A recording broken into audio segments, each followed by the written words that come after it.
ಬಸವಣ್ಣನೆ ತಂದೆ, ಬಸವಣ್ಣನೆ ತಾಯಿ, ಬಸವಣ್ಣನೆ ಪರಮ ಬಂಧು ಎನಗೆ ವಸುದೇಶ ಕಪಿಲ ಸಿದ್ಧ ಮಲ್ಲಿಕಾರ್ಜುನ ನಿಮ್ಮ ಹೆಸರಿಟ್ಟ ಗುರು ಅನ್ನ ಬಸವಣ್ಣನಯ್ಯ. ಸರಸ್ವತಿ ನಮಸ್ತುಭ್ಯಂ ವರದೆ ಕಾಮರೂಪಿಣಿ ವಿದ್ಯಾರಂಭಂ ಕರಿಷ್ಯಾಮಿ ಸಿದ್ಧಿರ್ಭವತು ಮೇ ಸದಾ. ಆರಾಧ್ಯ ಗುರುದೇವರಾದ ಸಿದ್ದೇಶ್ವರ ಪಾದವರ ಪಾದಕಮಲಗಳಲ್ಲಿ ಹಣೆ ಮಾಡಿದು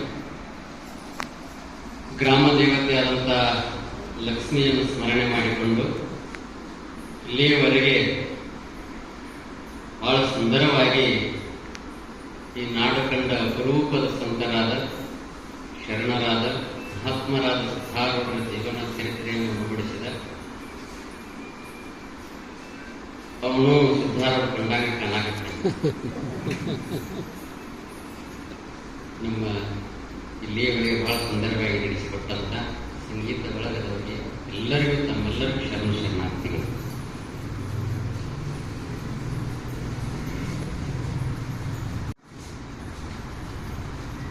ಒಂದನೇ ದಿವಸ ಪ್ರಾರಂಭಕ್ಕೆ ಬಂದೆ, ಲೇಟ್ ಮಾಡಿ ಬಂದೆ.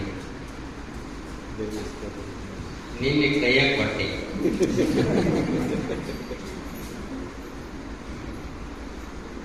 ಈ ದೇವರ ಜಾಗೃತ ಒಂದು ಮಾಹಿತಿ ಮಹತ್ವವನ್ನು ಹೇಳ್ತಂದ್ರೆ ನಾ ಕಂಡ್ಕೊಂಡದ್ ಕೊಟ್ಟೆ, ನಿಮ್ಗೆ ಮಾಹಿತಿ ಹೇಳ್ಕೊಂಡು. ಇದು 3ನೇ ವರ್ಷ ಬರ್ತಾರಿಲ್ಲ ಚೋಪಡಿ.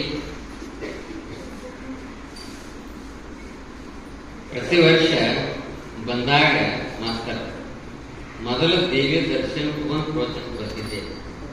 ಈ ಬರೋ ಹೊತ್ನ್ಯಾಗ ಬಂದಿಲ್ಲ, ಹೋಗುವ ಹೊತ್ನ್ಯಾಗ ಹೋಗಿದ ನಾಳೆ ಬರಲಾರ್ದ ಮಾಡ್ಕೊಂಡು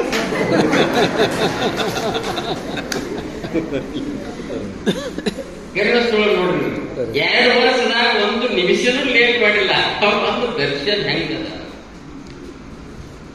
ಮಹತ್ವ ಎಷ್ಟು. ಶಂಕರರನ್ನು ಮಾತನ್ನು ಬಳಸ್ತಾರೋ ಸತ್ಸಂಗತ್ವೇ ನಿಸ್ಸಂಗತ್ವ, ನಿಸ್ಸಂಗತ್ವೇ ನಿರ್ಮೋಹತ್ವ, ನಿರ್ಮೋಹತ್ವೇ ನಿಶ್ಚಲತತ್ವ, ನಿಶ್ಚಲತತ್ವೇ ಜೀವನ ಮುಕ್ತಿ. ಇವೆಲ್ಲರೂ ಎಷ್ಟು ಸೌಭಾಗ್ಯವಂತರು,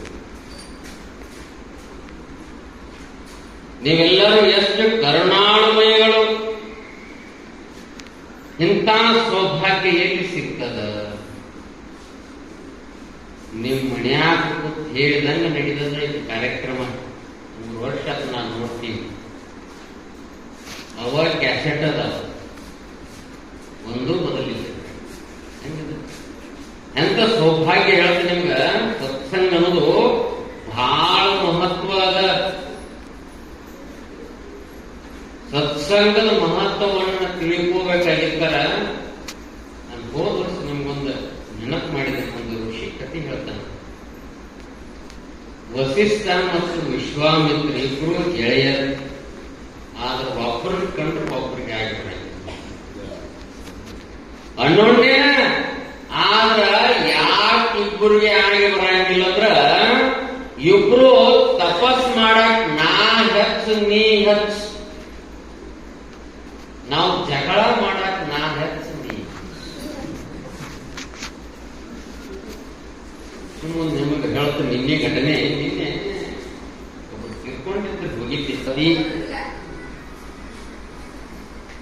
ಎಷ್ಟು ಕೆಟ್ಟದ. ಆದ್ರೆ ನೀವು ಯಾಕೆ ಮಾತನ್ನು ಹೇಳಾಕ್ತಾರೆ? ಎಂತ ಸೌಭಾಗ್ಯ ಬಂದ್ರ ಸಾಯಂಕಾಲ 9 ದಿನಗಳ ಕಾಲ 2 ತಾಸು ನಿಮ್ಗೆ ಕಿವಿಯಲ್ಲಿ ಒಳ್ಳೆ ಒಳ್ಳೆ ಮಾತು ಸಿಗ್ತಾವಂದ್ರ ಇಂಥ ಸೌಭಾಗ್ಯ ನಮ್ಮ ಜೀವನದಾಗ ಸಿಗುವುದಿಲ್ಲ. ಪುಣ್ಯ ಮಾಡಿದ್ರೆ ಮಾತ್ರ ಸಿಗುತ್ತದೆ. ಇಲ್ಲಕಂದ್ರೆ ಅವರೆಲ್ಲ ಬಡದಾಡಿ ಹೊಂಟಿದ್ರು.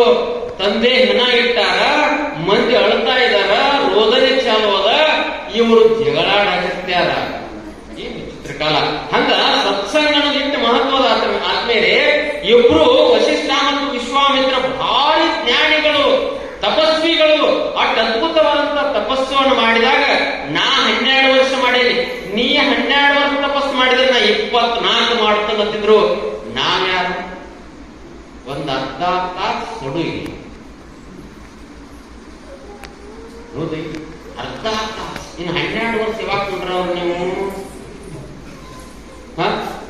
ಸಾಧ್ಯನೇ ಇಲ್ಲ. ಏನವ್ರು ಕೇಳಿದ್ವಿ ಒಟ್ಟೆ ನಮ್ಮ ಜೀವನ ಪಾವನ. ಹಿಂಗಾಗಿ ಘಟನೆ ಏನ್ ನಡೆದಂದ್ರ, ಒಂದು ಸಲ ವಿಶ್ವಾಮಿತ್ರ ಯಜ್ಞೆಯನ್ನ ಮಾಡಿದ್ದ. ಆ ಯಜ್ಞೆ ಮಾಡಿದ್ದ ಯಜ್ಞದ ಮೇಜ್ವಾಣಿಕೆ, ಮದುವೆ ನಡೆದಾಗ ನೀವೊಬ್ಬರಿಗೆ ಹಿರಿಯಾಗ ಮಾಡ್ತಿರ್ಲಿಲ್ಲ, ಹಂಗ ಯಜ್ಞದ ಮೇಜ್ವಾಣಿಕೆಯನ್ನ ವಸಿಷ್ಠ ವಹಿಸಿದ ವಿಶ್ವಾಮಿತ್ರ. ಏನು ಬರಾವರು ಹೋಗೋರು ಆದರ ಆತಿಥ್ಯ, ಅವ್ರಿಗೆ ದಾನ ಕೊಡೋದು, ಅವ್ರಿಗೆ ಏನೆಲ್ಲ ಊಟದ ವ್ಯವಸ್ಥೆ ಏನ್ ಮಾಡ್ತಿ ಎಲ್ಲ ನೀನೇ ಮಾಡ್ಬೇಕಂತ ವಿಶ್ವಾಮಿತ್ರ ಹೇಳಿದ. ವಸಿಷ್ಠ ಖುಷಿ ಪಟ್ಟ, ಆಯ್ತು ಅಂದ. ಎಲ್ಲ ನಡೀತು, ಶಾಂತವಾಗಿ ಯಜ್ಞ ನಡೀತು, ದಿನಪೂರ್ತಿ ಯಜ್ಞ ನಡೀತು, ಯಜ್ಞಕ್ಕೆಲ್ಲನೂ ಆಯ್ತು. ಆದ್ರೆ ಯಜ್ಞ ನಡೆದ ಮುಗಿದ ತಕ್ಷಣವೇ ದಾನ ಕೊಡಬೇಕು, ದಾನ ಕೊಡಬೇಕು. ಅವಾಗ ವಿಶ್ವಾಮಿತ್ರ ವಕ್ಷಿತಿಯೊಳಗೆ ಬಂದಂತವರಿಗೆ ಅವ್ರ ಆಗಿನ ಕಾಲಕ್ಕ ಆಕಳ ದಾನ ಕೊಡ್ತಿತ್ತು. ಈಗ ನಮಗ ಮಾಸ್ತರ ರೊಕ್ಕ ಕೊಡುವಾರ ಏನಂತಾರೆ ಗೊತ್ತಂದ್ರೆ, ಫೋನ್ ಪೇ ಮಾಡೋಣ ಅಂತ ಕೇಳ್ತಾರ.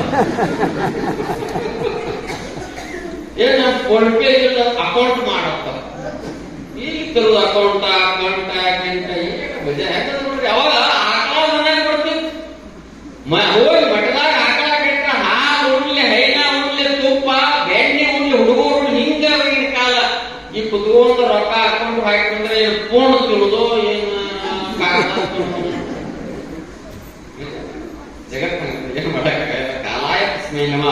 ದಾನ ಎಲ್ಲ ಕೊಟ್ರು. ಅವಾಗ ಎಲ್ಲಾ ದಾನ ಕೊಟ್ಟು ಎಲ್ಲಾರು ಸಂತೃಪ್ತಿ ಮಾಡಿದ ವಸಿಷ್ಠ ಕಳಿಸಿದ. ವಿಶ್ವಾಮಿತ್ರಿಗೆ ಹೇಳಿದ, ಯಜ್ಞ ಸಾಂಗವಾಗಿ ನಡೀತು, ನಿನ್ನ ಸಂಕಲ್ಪ ಯಶಸ್ವಾಯ್ತು, ನಾ ಹೋಗಿ ಬರ್ತನಂದ. ಹೋಗಿ ಬರುವತ್ನಾಗ 1,000 ಆಕಳ ದಾನ ಕೊಟ್ಟ ವಿಶ್ವಾಮಿತ್ರ ವಸಿಷ್ಠನಿಗೆ ಕೊಟ್ಟ. ಅದ್ಭುತವಾದ 1,000 ಆಕಳ ದಾನ ಕೊಟ್ಟ. ತಗೊಂಡು ಮಾದ, ಇನ್ನ ನನ್ನ ಕರೆಸಿ ಮೇಜ್ವಾನಿಗೆ ವಹಿಸಿ ಯಜ್ಞವನ್ನು ಮಾಡಿಸ್ಯಾನು. ಇನ್ನ ಒಂದು ಸಿಂಗಲ್ ನಾವು ಚಾ ಕೊಡೋದು ಹಂಗ ಬಿಟ್ರೆ ಗತಿ ಹೆಂಗ? ಎಷ್ಟು ಹಿಂಗಾಗಿ ವಸಿಷ್ಠ ಗಣೇಶ ನನಗೆಲ್ಲ ಜವಾಬ್ದಾರಿ ಕೊಟ್ಟ ಯಜ್ಞವನ್ನು ಮಾಡಿಸಿದ. ನಾನು ಒಂದು ವಿಶ್ವಾಮಿತ್ರನ ಕರೆಸಿ ಯಜ್ಞ ಮಾಡ್ಬೇಕಂತ ತಿಳ್ಕೊಂಡ ಮತ್ತೆ ಅದೇ ಕಾಲ ಅದೇ ಸಮಯಕ್ಕೆ ವಸಿಷ್ಠ ಯಜ್ಞವನ್ನು ಪ್ರಾರಂಭ ಮಾಡಿದ. ಯಜ್ಞಕ್ಕೆ ವಿಶ್ವಾಮಿತ್ರನ ಕರೆದ. ಆದ್ರೆ ಜವಾಬ್ದಾರಿಯನ್ನು ವಿಶ್ವಾಮಿತ್ರಿಗೆ ಕೊಟ್ಟ. ವಿಶ್ವಾಮಿತ್ರ ಎಲ್ಲ ಜವಾಬ್ದಾರಿಯನ್ನು ಸಾಂಗವಾಗಿ ನೆರವೇರಿಸಿದ. ಹವಿಷು ಯಜ್ಞಕ್ಕೆ ಏನು ತುಪ್ಪ ಬಂದಂತ ಆದರ ಆತಿಥ್ಯಗಳು ಎಂತವ್ರು ಬಂದಿದ್ರಂದ್ರ, ಮಂತ್ರವನ್ನು ಓದುವಂತ ಪಂಡಿತರು, ಶ್ಲೋಕಗಳನ್ನು ಹೇಳುವಂತವ್ರು, ಎಲ್ಲ ವೈಭವವನ್ನ ವೇದಘೋಷ ಇರ್ತವಲ್ಲೇ. ಹಿಂಗಾಗಿ ವೇದ ಮಂತ್ರಗಳನ್ನು ಹೇಳುವಂತ ಎಲ್ಲ ಪುರೋಹಿತರನ್ನು ಕರೆಸಿ ಅದು ಸಾಂಗವಾಗಿ ನೆರವೇರಿಸಿದ. ಎಲ್ಲರಿಗೂ ದಾನ ಕೊಟ್ಟು ಎಲ್ಲಾನು ಕಳಿಸಿದ. ವಿಶ್ವಾಮಿತ್ರ ಹೋಗುವಂತ ಸಮಯ ಬಂದು ವಸಿಷ್ಠ ಹೇಳಿದ, ನಾ ಹೋಗಿ ಬರ್ತೇನೆ. ಆದ್ರೆ ವಿಶ್ವಾಮಿತ್ರನ ಮನಸ್ಸಿನಲ್ಲಿ ಅಳಕಿತ್ತ, ನಾ 1000 ಕೊಟ್ಟನಿ, ನೀವು ಎಷ್ಟು ಕೊಡ್ತಾರ? ನಮ್ಮ ಮನಸ್ಸನ್ನು ಹಂಗ ಹೌದಿಲ್ಲ. ಹೋದ ವರ್ಷ ಎಷ್ಟು ಕೊಟ್ಟಾರ, ಈ ವರ್ಷ ಎಷ್ಟು ಕೊಡ್ತಾರ? ಗತಿ ಮನಸ್ಸು ಹೌದು, ಬಹಳ ವಿಚಿತ್ರ. ಯಾಕಂದ್ರ ಆದ್ಮೇಲೆ ಮನುಷ್ಯನ ಮನಸ್ಸೇ ಭೂತ ದೆವ್ವ ಪಿಶಾಚ. ಅದನ್ನು ಸರಿಯಾಗಿ ಬಳಸಿದ್ರೆ ಅದೇ ದೇವ, ಮತ್ಯಾವುದು ಅಲ್ಲ. ಚಲೋ ಬಳಸಿದ್ರೆ ದೇವರ, ಕೆಟ್ಟ ಬಳಸಿದ್ರೆ ದೆವ್ವ. ಇದೇ ಹೆಂಗ್ ಬಳಸ್ಕೋರಿ. ವಿಶ್ವಾಮಿತ್ರ ಗಣಿಸ್ತು, ನನಗೆ ಏನು ಕೊಡ್ತಾ ನೋಡ್ಬೇಕಂತ ಹೇಳಿದಾಗ ವಸಿಷ್ಠನ ಆಕಳ ಕೊಡ್ಲಿಲ್ಲ. ಇದನ್ನೇನು ಯಜ್ಞ ಮಾಡಿ ಇಲ್ಲಿವರೆಗೆ ಏನು ಸತ್ಸಂಗ ಆಗಿಲ್ಲ, ಸತ್ಸಂಗದ ಅರ್ಧ ಫಲ ಕೊಡ್ತಾನಂದ. ಸತ್ಸಂಗದ ಅರ್ಧ ಫಲ ಕೊಡ್ತಾನಂದ್ರೆ ವಿಶ್ವಾಮಿತ್ರ ಸಿಟ್ಟು ಭಯಂಕರ ಸಿಟ್ಟಿನ ಮನುಷ್ಯ, ಸಮಾಧಾನ ಅಲ್ಲ. ವಿಶ್ವಕ್ಕೆ ಮಿತ್ರ, ವಿಶ್ವಾಮಿತ್ರ ಗೆಳೆಯ, ವಿಶ್ವಕ್ಕೆ ಗೆಳೆಯ ಹೆಸರು ಹೆಂಗೆ ಚಲೋ ಇಟ್ಟಿದ್ದಾರೆ. ಹಂಗ ಅರ್ಧ ಸಸ್ಪೆಕ್ಟ್ ಫಲ ಕೊಡ್ತಾನಂದ್ರೆ ಸಿಟ್ಟು ಬಂದು ಬೇರೆಯವನಿಗೆ ಏನೋ 1,000 ಆಕಳ ಕೊಟ್ಟ ನಿನಗ ಬರೀ ಅರ್ಧಗಳಿಗೆ ಸತ್ಸಂಗದ ಫಲ ಕೊಡ್ತಾನ ಅಂತ ಹೇಳ್ತಿ. ಏನಿಲ್ಲ ತನ್ನ ಸಿಟ್ಟಿಗೆ ಬಂದು ಬೇಕಾಗಿತ್ತ ವಶಿಷ್ಠ ಹೇಳಿ ಬೇಗ ತಡಿ, ಸತ್ಸಂಗದ ಫಲ ಏನ್ ಗೊತ್ತೇನ? ಗುರುವಿನ ಮಾತು ಹೇಳಿದ, ಗುರುವಿನ ಮಾತು ಏನ್ ಗೊತ್ತಕ್ಕೆ ನಮ್ಗೆ ಗೊತ್ತಿಲ್ಲ. ಅದಕ್ಕೆ ಸತ್ಸಂಗದ ಫಲ ನಿಮಗೆ ಗೊತ್ತಾಗಬೇಕಾಗಿದ್ರೆ ಈ ಜಗತ್ತಿನಲ್ಲಿ 3 ಮಂದಿ ಗೊತ್ತದ, ಅವ್ರು ಹೋಗಿ ಭೇಟಿ ಇಟ್ರು. ಯಾರ್ಯಾರಂದ? ಒಂದು ಸೂರ್ಯನಿಗೆ ಗೊತ್ತದ, ಎರಡನೇದು ಮಂದಾರಗಿರಿ ಪರ್ವತ ಬೆಳೆಯಲಾರ್ದಂಗ ಮಾಡ್ಯಾನ ಅಗತ್ಯ ಗೊತ್ತದ, ಮೂರನೇದು ಈ ಭೂಮಿಯನ್ನು ಹೊತ್ತಾನ ಯಾರು ಆದಿಶೇಷ ಗೊತ್ತದ. ಇವ್ರು 3 ಮಂದಿನ ಕರ್ಕೊಂಡು ಬಾ, ಸತ್ಸಂಗದ ಫಲ ಏನಂತ ಹೇಳ್ತಾನಂತ. ವಿಶ್ವಾಮಿತ್ರ ಅಂದ ಸೂರ್ಯನ ಕಡೆ ಬಾ. ವಶಿಷ್ಠ ಸತ್ಸಂಗದ ಫಲ ಕೊಡೋಣ, ನೀ ಬರ್ಬೇಕಂದವ್. ಸೂರ್ಯ ಅಂದ ನಾನು ಬಂದ್ರೆ ಹೆಂಗ್ರಿ ಅಂದ. ಈ ಜಗತ್ತು ನಡೆಸೋರ ಯಾರು, ಬೆಳಕ ಕೊಡೋರು ಯಾರು? ನಾ ಬಂದಿದ್ರೆ ಜಗತ್ತಿನ ಚೇಷ್ಟೆಗಳು ನಿಂತೋಗ್ಬಿಡ್ತಾವ. ಅಲ್ಲೋಗತಿ ನನ್ನ ನಾ ಬೆಳಕಲ್ಲ, ಹಂಗ ಬೆಳಗು ಅಂತ ಅದೊಂದು ಏನಾದ್ರೂ ಹೇಳು, ನಾ ಬರ್ತೀನಿ. ವಿಶ್ವಾಮಿತ್ರ ಅಂತ ಏನಿಲ್ಲ, ಗಾಬರಿ ಅಲ್ಲ ನೀನು. ವಿಶ್ವಾಮಿತ್ರ ಗಾಬರಿಯಾಗಿ ನೀನು ವಶಿಷ್ಠ ಮಾತು ಕೇಳ್ತಿ, ನೀನು ಅವ್ನು ಹೇಳಿದ ಕೇಳ್ತಿ, ನಾ ಕರೆದ್ರೆ ಬರುವಾಗೆ ಅತ್ ಅವ್ನ ಜೋಡಿ ಜಗಳ ವಾಟ್ ಗೊತ್ತಿಲ್ಲ ಬೇಕಾದಿಲ್ಲ ಅವ್ರಿಗೆ ಜಗಳ ತೆಗದ ಅವ್ನು ನೋಡಿ ಬೆಳಗುವಂತ ಬರ್ತಾನಂದ. ಅವ್ನು ಸರಿ ಅಲ್ಲ, ನೀ ಬರಂಗಿಲ್ಲ, ಬೆಳಗುವಂತ ಏನು ಇಷ್ಟಿಲ್ಲ ಅಂತ ಬಂದೆ. ಯಾರ ಕಡೆ ಬಂದ? ಅಗಸ್ತ್ಯನ ಕಡೆ ಬಂದ. ಮಂದಾರಗಿರಿ ಪರ್ವತ ಹೇಗೆ ಐತಿತ್ತ ಅದ್ರ ಮ್ಯಾಲ ಕೊಡ್ತಿದ್ದವ ಅಗತ್ಯ. ಜರ ಪರ್ವತ ಬೆಳೆದಿದ್ದ ಪೂರ್ವ ಮತ್ತು ಪಶ್ಚಿಮದ ಮಹತ್ವನ ಕಳೆಗಳನ್ನು ಬೆಳೆದಿದ್ದ ಸ್ಥಿತಿಗೆ ಅದಕ್ಕೆ ದೊಡ್ಡದ. ಅದ್ರ ಮ್ಯಾಲ ಕೊಡ್ತಿದ್ದ ಅಗತ್ಯಕ್ಕೆ ಬಂದು ನಮಸ್ಕಾರ ಮಾಡಿ ಅವನು ಖುಷಿನ ಇಲ್ಲ. ವಶಿಷ್ಠ ಸತ್ಸಂಗದ ಫಲ ಕೊಡೋದನ್ನ ನೀ ಬರ್ಬೇಕಂದ. ಬಂದಾಗ ಅಗತ್ಯ ಮನೆ ಹೇಳಿದ, ನಾ ಬಂದ್ರೆ ಹೆಂಗ್ರಿ? ನಾ ಬಂದ್ರೆ ಈ ಪರ್ವತ ಬೆಳೆದು ಹೋಗ್ಬಿಡ್ತದ, ಸೂರ್ಯ ಮತ್ತು ಚಂದ್ರ ಉದಯ ಪೂರ್ವ ಪಶ್ಚಿಮ ಮಹತ್ವನ ಹೋಗ್ಬಿಡ್ತದ. ಈ ಬೆಳಿಲಾರ್ದಂಗ ಏನಾದ್ರೂ ಒಂದು ವಸ್ತು ಇಡು, ನಾ ಬರ್ತನಂದ. ಸೂರ್ಯನು ಹಂಗ ಮಾಡಿದ, ನೀನು ಹಂಗ ಮಾಡಿದೆ. ನೀನು ಹಂಗ ಮಾಡಾಕತ್ತಿದ್ದ ಜಗಳನ ತಗೋದ್ರಿ. ಅವನು ಬರಲಿಲ್ಲ, ಅವನು ಬರಲಿಲ್ಲ. ಇನ್ನು 3ನೇದು ಅಂತಿಲೆ ಆದಿಶೇಷನ ಕಡೆ ಬಂದ. ಆದಿಶೇಷನ ಕಡೆ ಬಂದ ಅದ ಪ್ರಶ್ನೆ ಕೇಳಿದ. ವಶಿಷ್ಠ ಸತ್ಸಂಗದ ಫಲ ಕೊಡಾಕತ್ತಾನ, ನೀ ಬರ್ಬೇಕಂದ. ಆದಿಶೇಷ ಹೇಳಿದತ್ತ, ಈ ಜಗತ್ತನ್ನು ಬರಾಬರಿ ಆಗ್ತದೆ. ನಾನ್ ಸರ್ ಬಂದ್ರೆ ಇದು ಗುಂಡದ ಯಾಕಾಗಿ ಹೊಡೆದದ್ದು ಗೊತ್ತಿಲ್ಲ, ಅದಕ್ಕಾಗಿ ಜಗತ್ತನ್ನು ಹೊರುವಂತ ಒಂದು ಏನಾದ್ರೂ ಇಡು, ನಾ ಬರ್ತನಂತ. ನೀವು 3 ಮಂದಿ ಮಾತಾಡ್ಕೊಂಡಿಲ್ಲ. 3 ಮಂದಿ ಮಾತಾಡ್ಕೊಂಡು ವಶಿಷ್ಠಿ ಹೇಳಿ ಯಾರೋ ಪರವಾಗಿ ವಿಶ್ವಾಮಿತ್ರರಿಗೆ ಹಿಂಗ್ ಮಾಡೋಣ ತಿಳ್ಕೊಂಡು ಮಾತಾಡಿದ ಅವ್ರು ನೋಡಿ ಜಗಳ ಆಗ್ತದೆ ಬಂತ. ಏ ನೀ ಬರ್ಲಾದ ಹೆಸರು ಹೇಳಕತ್ತಿ, ಸತ್ಸಂಗದ ಫಲ ಕೊಡಬಾರ್ದು ಅಂತ ನೀ ಹೇಳಕತ್ತೀರಿ, ಇದ್ರಾಗ ಏನಿಲ್ಲ ಅಂದ. ಜಗಳ ಮಾಡೋದು ಬೇಡ ಅಂತ ವಶಿಷ್ಠ, ನೀನು ಇಲ್ಲೇ ಕುಂಡ್ರು, ನಾ ಕರ್ಕೊಂಡ್ ಬರ್ತೀನಿ. ನೀ ಎಲ್ಲೇ ಕುಂಡ್ರು ಕರ್ಕೊಂಡ್ ಬರ್ತೀನಂದ. ವಶಿಷ್ಠ ಸೂರ್ಯನ ಕಡೆ ಹಾದ. ವಿಶ್ವಾಮಿತ್ರಗೆ ನನಗೆ ಜಗಳತ್ತದ, ಸತ್ಸಂಗದ ಫಲ ಕೊಡಬೇಕಾಗ್ಯದ, ನೀ ಬರ್ಬೇಕಲ್ಲ. ಅವಂಗೂ ಅದನ್ನ ಅಂದ, ನಾ ಬಣ್ಣಂದ್ರೆ ಜಗತ್ತನ್ನು ಬೆಳಗುವಂತದ್ದು ಏನಾದ್ರೂ ಇಡು, ನಾ ಬರ್ತೀನಂತ. ಅವಾಗ ವಶಿಷ್ಠರ ಕೊಳ್ಳಾಗ ರುದ್ರಾಕ್ಷಿ ಮಾಲೆ ಇದೆ. ನಮ್ಮ ಸಿದ್ಧಾರೂಢ ಹಾರ ಹಾಕೊಂಡ. ಹಂಗ ವಶಿಷ್ಠ ಕೊಳ್ಳಾಗ ರುದ್ರಾಕ್ಷಿ ಮಾಲೆ ಇತ್ತು. ಆ ಕಂಠ ಮಾಲೆಗೆ ವಶಿಷ್ಠ ಹೇಳಿದಂತ, ನಾನು ಸತ್ಸಂಗ ಮಾಡಿದ್ದು ಸತ್ಯವಾಗಿದ್ದರೆ ಸೂರ್ಯನಷ್ಟು ಪ್ರಕಾಶಮಾನವಾಗಿ ಜಗತ್ತನ್ನು ಬೆಳಗತ್ತ. ಕಂಠ ಮಾಲೆ ಹೇಳಿರುತ್ತ, ಕಂಠ ಮಾಲೆ ಲೋಕಕ್ಕೆ ಬೆಳಕು ಕೊಡುವಂತ ಬೆಳೆಯಾಕಿರ್ತದೆ. ಹೊಳೆ ಅವನ ಜಾಗ ಕಿಟ್ಟತ್ತ, ಸೂರ್ಯನ ಕರ್ಕೊಂಡು ಬಂದ. ಸತ್ಸಂಗದ ಫಲ 2ನೇ ನಂಬರ್ ಬಂದ. ಅಗತ್ಯವಾಗಿ ಮಂದಾರಗಿರಿ ಪರ್ವತ ಮೇಲೆ ಕೊಡ್ತಿದ್ದ. ಪರ್ವತ ಮೇಲೆ ಕುಳಿತಾದ ಅಗತ್ಯಕ್ಕೆ ಹೋಗಿ ನಮಸ್ಕಾರ ಮಾಡಿದ. ವಿಶ್ವಾಮಿತ್ರಿಗೆ ಸತ್ಸಂಗ ಫಲ ಕೊಡಬೇಕಾಗೈತಿ, ನೀವು ಬರ್ಬೇಕಂದ. ಬೆಳೀತದ, ಏನ್ ಮಾಡಿ ಬೆಳಿಲಾರ್ದಂಗಾಯ್ತು. ಮ್ಯಾಲ ಒಂದು ಏನಾರು ಈಡಂದ. ವಶಿಷ್ಠನ ಕಡೆ ಕಮಂಡಲಿತ್ತು. ಕಮಂಡಲಕ್ಕಿತ್ತು. ಕಮಂಡಲಕ್ಕೆ ಹೇಳಿದ ಏನ? ನಾನು ಸತ್ಸಂಗ ಮಾಡಿದ್ದು ಸತ್ಯವಾಗಿದ್ದರೆ ಈ ಮಂದಾರಗಿರಿ ಪರ್ವತ ಬೆಳಿಲಾರ್ದಂಗ ಮಾಡ ತಿಳ್ಕೊಂಡು ಹೇಳಿ ಅದನ್ನ ಇಟ್ಟಕ್ಕ ಮಂದಾರಗಿರಿ ಪರ್ವತ ಬೆಳಿಲಾರ್ದಂಗ ತೂಕ್ ಅದರಲ್ಲಿ ಇರ್ತದೆ. ಅಗತ್ಯನನ್ನು ಕರ್ಕೊಂಡು ಬಂದ. ಇನ್ನು ಒಬ್ಬ ಹುಡುಗ ಆದಿಶೇಷ ಹಾದ ಹೋಗಿ ಆದಿಶೇಷ ಹೇಳ್ದ, ವಿಶ್ವಾಮಿತ್ರಿಗೆ ಸತ್ಸಂಗ ಫಲ ಕೊಡಬೇಕಾಗೈತಿ, ನೀ ಬರ್ಬೇಕಂತ. ನಾ ಬಂದ್ರೆ ಹೆಂಗ? ಈ ಜಗತ್ತ ಡೋಲಾಯಮಾನ ಉರುಳು ಬೀಳ್ತದ, ಇದನ್ನು ಹೊರುವಂತ ಎದರ್ ಈಡಂದ ಹೊರುವಂತ ಎದರ್ ಈಡಂದ. ಅವಾಗ ವಶಿಷ್ಠಂತೆಯೇ ಯೋಗ ದಂಡಕ್ಕೆ ಹೇಳಿದ. ಋಷಿಮುನಿಗಳು ಇಟ್ಕೊಂಡು ಗೊತ್ತಿರ್ತಲ್ಲ, ಅದು ಯೋಗ ದಂಡ. ಯೋಗ ದಂಡಕ್ಕೆ ಹೇಳಿದ, ನಾನು ಮಾಡಿದ ಸತ್ಸಂಗ ಸತ್ಯವಾಗಿದ್ದರೆ ಈ ಭೂಮಿಯನ್ನು ಹೊತ್ತುಕೊಂಡು ನಿಲ್ಲತ್ತ. ಯೋಗ ದಂಡಕ್ಕೆ ಹೇಳಿದತ್ತ.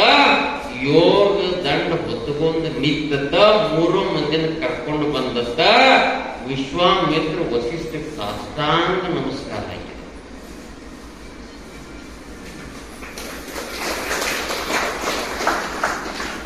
ಚಪ್ಪಾಳೆ ನಾಯಿ ಹೊಡಿತಿದ್ದಿಲ್ಲ, ಏನು ಗಡಬಡದ ನಿಮ್ಗೆ? ಚಂದ ಹೊಡಿತಿರುವ ಮಿರುಗಲ್ ಬೆಳಕಿ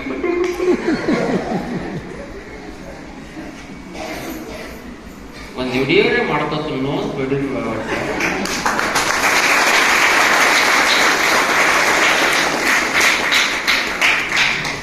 ವಿಡಿಯೋ ಆಗಿದೆ, ಮೈಟಿಗಾಗಿ ಅವರನ್ನು ಸ್ವಲ್ಪ ಸತ್ಸಂಗ ಹೆಂಗದ? ಸತ್ಸಂಗ ಕರ್ಕೊಂಡು ಬರಬಹುದು, ಭೂಮಿಯನ್ನು ಹೊರಬಹುದು. ಬರೇ ಒಂದು ಸತ್ಸಂಗ ನೀವು ಪ್ರತಿನಿತ್ಯ ಮಾಡಾಕತ್ತೀರಂದ್ರೆ ನಿಮ್ಮಂತ ಸೌಭಾಗ್ಯಶಾಲಿಗಳು ಎಲ್ಲಿದ್ದಾರೆ? ಬಹಳ ಅದ್ಭುತ. ಇದೊಂದು ದೊಡ್ಡ ಸೌಭಾಗ್ಯ. ಸಿಗಲಾರ ಬೇಕಾದಂತ ಸಿಗಬಹುದು. ವ್ಯವಹಾರ ಮಾಡಾಕ, ಪ್ರಪಂಚ ಮಾಡಾಕ, ನೂರಾರು ಏನೆಲ್ಲ ಜಗಳ ಮಾಡಾಕ ಎಲ್ಲ ಸಿಗಬಹುದು. ಆದ್ರೆ ಸತ್ಸಂಗ ಸಿಗಕ್ ಸಾಧ್ಯ ಇಲ್ಲ. ಅಂತ ಸೌಭಾಗ್ಯ ಇದೆಲ್ಲ. ಅದಕ್ಕಾಗಿ ಈ ದೇಶದಲ್ಲಿ ಏನು ಋಷಿಗಳ ಕಾಲ ಈಗೆಲ್ಲ ವಾತಾವರಣ ಇಲ್ಲ. ಈಗ ಮಹಿಷಾಸುರನಂತವ್ರ ಕಾಲ,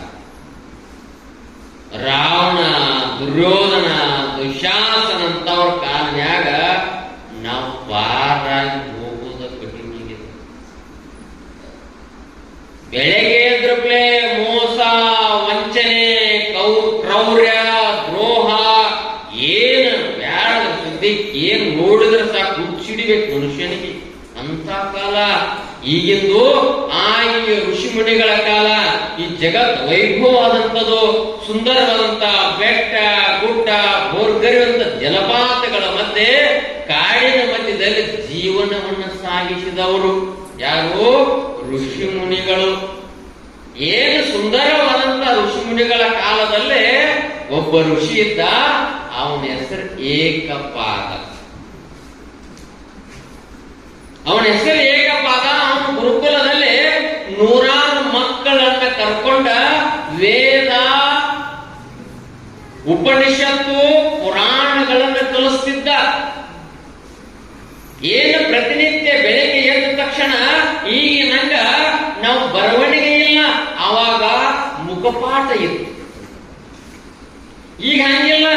ಈ ಹುಡುಗರು ನಾವು ಕಲಿಯೋತ್ನಾಗ ಪಾಠ ಇದ್ದು, ಮಾಸ್ತರ್ ನೀ ಕಲಿಯೋತ್ನಾಗ ಕಲ್ಲಿನ ಪಾಠ ಇರ್ಬೋದು. ಬಹಳ ಡೇಂಜರ್ ಕಲ್ಲಿನ ಪಾಠ. ನಾನು ಕಾಲಕ್ಕೆ ತಗಡು ಬತ್ತು, ಹೌದಲ್ರಿ? ತಗಡಿನ ಪಾಠದಾಗ ನಾ ಕಲ್ತಿದ್ದೀನಿ. ನಾನು ಕಲಿಬೇಕಲ್ಲ. ನೀನು ತಗಡ, ಎರಡು ತಗಡುಗಳು ಕೂತಾವ ಮ್ಯಾಲ.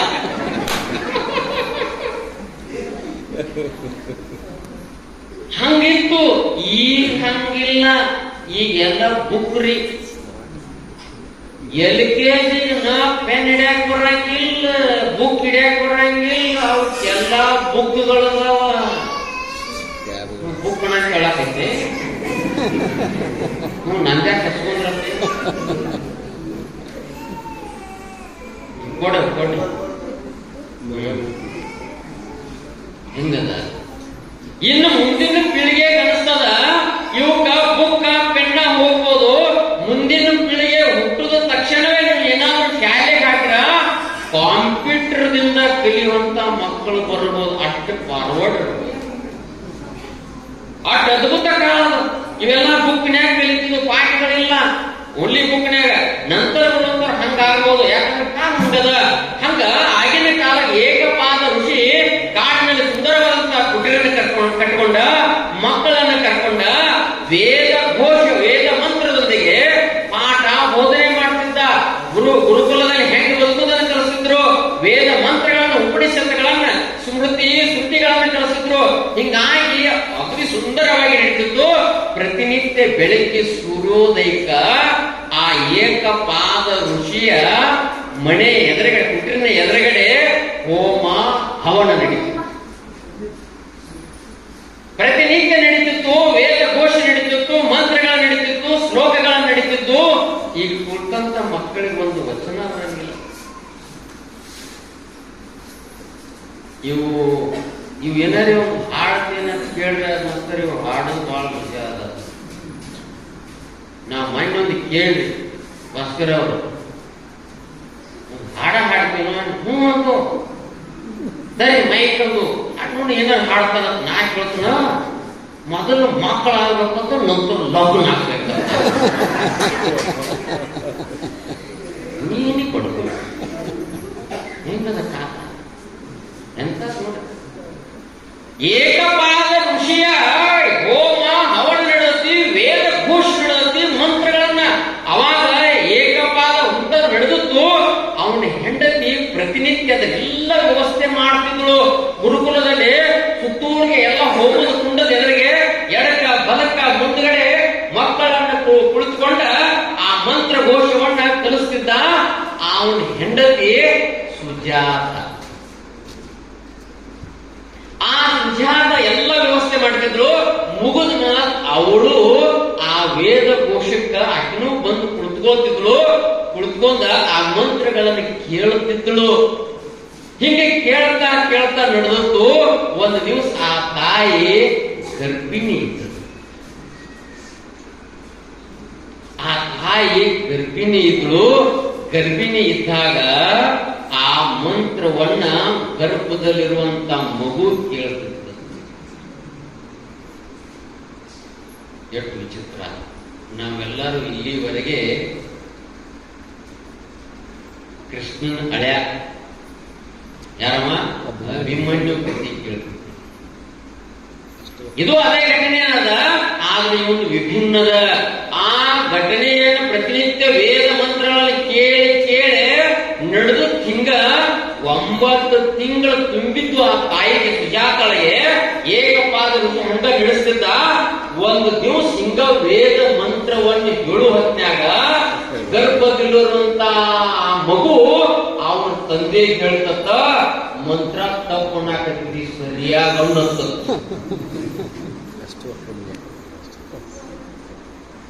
ನೋಡ್ಕೊಂಡು ನಾನು ಪ್ರವಚನ ಮಾಡೋದು. ಹೊರಗನ ಯಾಕ ಸ್ವಾಮೀಜಿ ಯಾಕೋ ಪ್ರವಚನ ತಪ್ಪು ಅಂದ್ರೆ ನಾವು ಇದೆ ಡಾಪ್ ಹೌದು. ಇದು ನಮ್ಮ ಬಸ್ಲಿಂಗ ಹಂಗಲ್ಲ, ಚೋಪಡಿ ಹಳ್ಳಿಗಾಡಿಲ್ಲ. ನಮ್ದು ಹಂಗ ಬಟ್ 6 ಹೋಗಿರ್ಬೇಕು, ಇಲ್ಲ ನಿನ್ನೆ ತಪ್ಪಿಕೊಂಡು ಮಡಿ ಹೋಗಿರ್ಬೇಕು. ತಾಯಿ ಸುಜಾತ ಗರ್ಭದಲ್ಲಿ ಇಟ್ಕೊಂಡು ಪ್ರತಿನಿತ್ಯ ಕೇಳ್ತಾಳೆ. ಅವಳು ಒಂದು ಶ್ಲೋಕ ಹೇಳಕ್ ಬರಂಗಿಲ್ಲ, ಮಂತ್ರ ಹೇಳಕ್ ಬರಂಗಿಲ್ಲ, ಕುತ್ಕೊಂಡ ಕೇಳ್ತಿದ್ಲು, ವ್ಯವಸ್ಥೆ ಮಾಡ್ತಿದ್ಳು. ಗರ್ಭದಲ್ಲಿರುವಂತ ಮಗು ತಂದೆ ಏಕಪಾದನಿಗೆ ಹೇಳಿದಂತ ಶ್ಲೋಕ ತಪ್ಪು ಹೇಳಕ್ಕೆ ಸರಿಯಾಗಿ ಹೇಳತ್ತಂದ. ಆ ಹೇಳೋದು ಸಂವೇದನೆಯಿಂದ ಏಕಪಾದನಿಗೆ ಸಿಟ್ಟು ಬಂತು. ಗರ್ಭದಲ್ಲಿರುವಂತ ಮಗನಿಗೆ, ಈಗ ನೀನು ಗರ್ಭದಲ್ಲಿ ಇದ್ದುಕೊಂಡ ಹಿಂಗ ನೀ ನನ್ನ ಪ್ರಶ್ನೆ ಮಾಡಕತ್ತೀನಿ, ಇನ್ನು ಹೊರಗೆ ಬಂದ ಮೇಲೆ ಎಷ್ಟು ಜ್ಞಾನಿ ಆಗಬಾರದು ತಿಳ್ಕೊಂಡ ಶಾಪ ಕೊಟ್ಟದ್ದು. ಏನು ಶಾಪ ಕೊಟ್ಟ? ನಿನ್ನ ಶರೀರ ಅಷ್ಟವಕ್ರ ಆಗಿ ಹುಟ್ಟದ ಶಾಪ ಕೊಟ್ಟ. ಮುಂದೆ ಮಗು ಹೊರಗೆ ಬಂದು ಅದಕ್ಕೆ ಅಷ್ಟಾವಕ್ರದ ಹೆಸರಿಟ್ಟದ. ಅಷ್ಟಾವಕ್ರ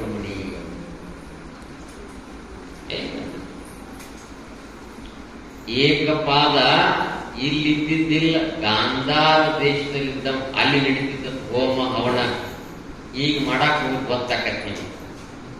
ಹೋಗೋಣ ಇಸ್ರೇಲ್ ಬಸ್ ಮಾಡ ಮಾಸ್ತರ್ ಒಯ್ದು ನೀವು ನಟ ಇರಾನ್ ಓಡ್ಬಿಟ್ರೆ ಹೆಂಗದ ಹೆಂಗ ಭಾಗ್ಯಶಾಲಿ. ಯಾಕೀಗಂದ್ರ ಈ ಭೂಮಿಯಲ್ಲೇ ಮಹಾನ್ ಮಹಾನ್ ಋಷಿಗಳು ತಪಸ್ಸು ಮಾಡಿದಾರ. ಸಂತರು, ಶರಣರು, ದಾಸರು, ಸನ್ಯಾಸಿಗಳು ಈ ದೇಶದಲ್ಲಿ ತಪಸ್ಸು ಮಾಡಿದಾರ. ಎಲ್ಲರನ್ನು ಉಳಿಸಿದರು. ಇದು ತಪೋ ಭೂಮಿ ಇರುವುದರಿಂದ ಇಲ್ಲಿ ಈ ದೇಶ ಯುದ್ಧ ಮಾಡಕ್ ಹೋಗೋದಿಲ್ಲ. ಯುದ್ಧ ಮಾಡಾವ್ ಬಾಳ ಮಂದಿ ಅದ. ಎಷ್ಟು ತಪಸ್ಸಿನ ಭೂಮಿ. ತಪಸ್ ಮಾಡಿದ ಹೆಂಗ ಸುಜಾತನ ಗರ್ಭದಲ್ಲಿರುವಂತ ಮಗು ಇನ್ನೂ ಹೊರಗೆ ಬಂದಿಲ್ಲ, ತಂದೆಗೆ ಬೋಧನೆ ಮಾಡ್ತಾನಂತ. ತಪ್ಪು ಮಂತ್ರ ಹೇಳಬೇಡ. ಇಂಥ ಮಕ್ಕಳು ಆಗಟ್ಟದಂತ ಈಗೂ ಸುಮ್ ಹೇಳ್ತಂದ್ರೆ ಮಣ್ಣು ಒಬ್ಬರು ನಿಮ್ಗೆ ಹೇಳಿ ನಂಬಲ್ಲ. ಮಣ್ಣು ಒಬ್ಬರು ಹುಟ್ಟಾಕ ಹೋಗಿದ್ದೆ ನಾನು ವರ್ಷ ಮಕ್ಕಳು ಹುಟ್ಟಾವದವ್ರಿ ಅವುಗಳನ್ನ ಅಕ್ಷರ ನಡೆಸುತ್ತೆ. ನನಗ ಹುಟ್ಟಾಕಕ್ಕೆ ಹೋಗಿನಿ. ಆ ಮಗುವಿಂದ 6ನೇ 7ನೇ ಹುಟ್ಟಾವದಾಗ ಕೇಕ್ ಇಟ್ಟಾರ. ಮುಂದೊಂದು ಕತ್ತಿ ಚಾಕು ಇಟ್ಟ. ಕತ್ತರಿಸ ಯಾರನ್ನ ಏನ್ ಕತ್ತರಿಸ್ತೀರ? ಕೇಕ್ ಹಬ್ಬದ ಕತ್ತರಿಸ್ತಾರ. ಇವೆರಡು ಕನ್ನಡಗಳು ಕತ್ತರಿಸಿಲ್ಲ. ನೀ ಕತ್ತರಿಸಿಲ್ಲ, ನೀ ಏನ್ ಕತ್ತರಿಸಿ? ನಿನಗೇನು ಬರೋದು? ನಾ ಹಿಂದಪ್ಪ ಕೇಕ್ ಇಟ್ಟಾರ, ಎಲ್ಲ ಇಟ್ಟಾರ, ದೀಪ ಹಚ್ಚಾರ, ಹುಡುಗನ ಶೃಂಗಾರ ಮಾಡ್ಯಾರು. ತಂದೆ ಒಂದು ಮಾತು ಹೇಳಿದ್ರು, ಇದು ನಿಂದು 7ನೇ ಹುಟ್ಟಹಬ್ಬದ, ಏನ್ ಕೇಳ್ತಿ ಕೇಳಂದ. ಏನ್ ಕೇಳ್ತಿ ಕೇಳ ಕೊಡಿಸ್ತಾನಂದ. ಏನ್ ಕೇಳ್ತಿರೋ ನೀವು? ಏನ್ ಕೇಳ್ತೀರಿ? ಇವು ಬಾಳ ಚಾಕ್ಲೇಟ್ ಕೇಳ್ತಾವ. ಇದಕ್ಕೆ ಒಂದ್ 2 ರೂಪಾಯಿ ಯಾಕೆ ನಾನು ಒಂದು ರೂಪಾಯಿ ಕೊಡ. ಏನ್ ಬಾಳ ಕಡ್ಕೊಂಡು ಜಾತ್ರೆ ಚೀ ಚೀ ಚೀ ಅನ್ನೋದೇನೋ ಬಂಬಿ ಕೊಡಿಸುತ್ತೆ. ಆ ಹುಡುಗ ಕೇಳಿದ ಅದ್ಭುತವಾದಂತ, ನಾ ಕೇಳಿದ್ ಕೊಡಿಸ್ತೇನಂದ. ಬೇಕಾದ ಕೇಳ ನಾವು ಕೊಡಿಸೇ ಬಿಡ್ತೇನಂದ. ಪ್ರಮಾಣ ಮಾಡಿದಿ. ಸ್ವಾಮೀಜಿಯವ್ರು ಬಂದಾರ, ಗುರುಗಳು ಬಂದಾರೋ, ಇವತ್ತು ನಾನು ಹುಟ್ಟವದ ಕೊಡಿಸ್ತನಂದ. ನನ್ನ ಮೇಲೆ ಪ್ರಮಾಣ ಮಾಡಿ ಕೇಳ್ತನು, ಕೊಡಿಸ್ತಂದ. ಕೇಳಂದವ. ಆ ಮಗು ಕೇಳ್ತಾ ಮೇಲೆ ಇವತ್ತಿನಿಂದ ನೀ ಕುಡಿಯೋದನ್ನು ಬಿಡಬೇಕು ಅಂತ ಕೇಳ್ತ. ಬದುಕಿನಲ್ಲಿ ಇಂಥ ಮಕ್ಕಳಿಗೆ ಜನ್ಮ ಕೊಡ್ಬೇಕು ಅನಿಸ್ತ. ಮಕ್ಕಳಿರ್ತಾವ, ನೀವೇನಾರೇ ಕುಡಿಸಿದ ಉಪಯೋಗಿಲ್ಲ. ಅವಾಗ ತಂದೆ ಕಣ್ಣಲ್ಲಿ ನೀರು ಬರ ಭಾಷೆ. 6 ವರ್ಷದ ಮಗನಿಗಿಂತ ನನ್ನ ಜೀವನ ಕಡೆ ಆಗ್ತಲ್ಲ. 30-35 ವರ್ಷ ನವನಿ. ಆ ಮಗುವಿನ 6 ವರ್ಷದಲ್ಲೇ 35 ವರ್ಷದಲ್ಲೇ ಅದಕ್ಕಿಂತ ಕನಿಷ್ಠ ಮಾಡಿ ಬಿಟ್ಟು ಬರ ತಿಳ್ಕೊಂಡ ಸಭೆಯಲ್ಲಿ ಪ್ರಮಾಣ ಮಾಡಿ ಮನುಷ್ಯ ಬಿಟ್ಟು ಬದಲಾಗಿ ಬಿಟ್ಟ. ಬದಲಾಗ ಏಕಪಾದ ಋಷಿ ಸಿಟ್ಟಿಗೆ ಶಾಪ ಕೊಟ್ಟ. ಅಷ್ಟಾವಕ್ರಾಗಿ ಹುಟ್ಟಿದ. 4 ವರ್ಷ ತಂದೆ ಜೋಡಿ ಕೂಡಿ ಅಷ್ಟಾವಕ್ರದ ನಡ್ಯಾಕ ಬರಂಗಿಲ್ಲ. ಪಾದ ಮ್ಯಾಲಗಡೆ ಮಣಗದ, ಮೊಳಕಾಲ ಮ್ಯಾಲಗಡೆ ಮಣಗದ, ಸೊಂಟದಲ್ಲಿ ಮಣಗದ, ಹೊಟ್ಟೆ ಭಾಗ ಮಣಗದ, ಕುತ್ತಿಗೆಯಲ್ಲಿ ಮಣಗದ, 8 ಭಾಗ ಒಂದು ಶರೀರ ಮಣತಾ ಮಣಗದ. ನೀವೆಷ್ಟು ಪುಣ್ಯ ಮಾಡಿರಿ. ಕೈ ಸುತ್ತದಾವ, ಕಾಲು ಸುತ್ತದಾವ. ಏನೋ ಬಾಳ ಅದ್ರ ಮುದುಕ್ಯಾರ ಮೊಳಕಾಲಟ್ಟ ಸುತ್ತಿಲ್ಲ. ಮುದುಕ್ಯಾರ ನನ್ನ ಹಿಡಿತಾವ, ನಿನ್ನೂ ಹಿಡಿತಾವ. ಮುಸ್ಲಿಂಗ ಬಿಚ್ಚು ಕೊಡಪ್ಪ ನೀನು.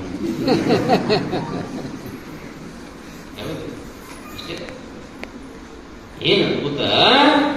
4 ವರ್ಷ ನಾವಿದ್ದಾಗ 4 ವೇದಗಳನ್ನು ಕಲಿತು ಬಿಟ್ಟಿದ್ದ ಇಂಥ ಮಗ ಒಂದು ದಿವಸ ಏಕಪಾದ ಜನಕನ ಆಸ್ಥಾನ ಹೋಗಿದ್ದತ್ತ. ಘಟನೆ ಅದ್ಭುತದ. ಜನಕನ ಆಸ್ಥಾನದಾಗ ಪಂಡಿತರಿದ್ದ, ಅದ್ಭುತವಾದಂತ ಶಾಸ್ತ್ರ ಕೋವಿದ್ರಿದ್ದ.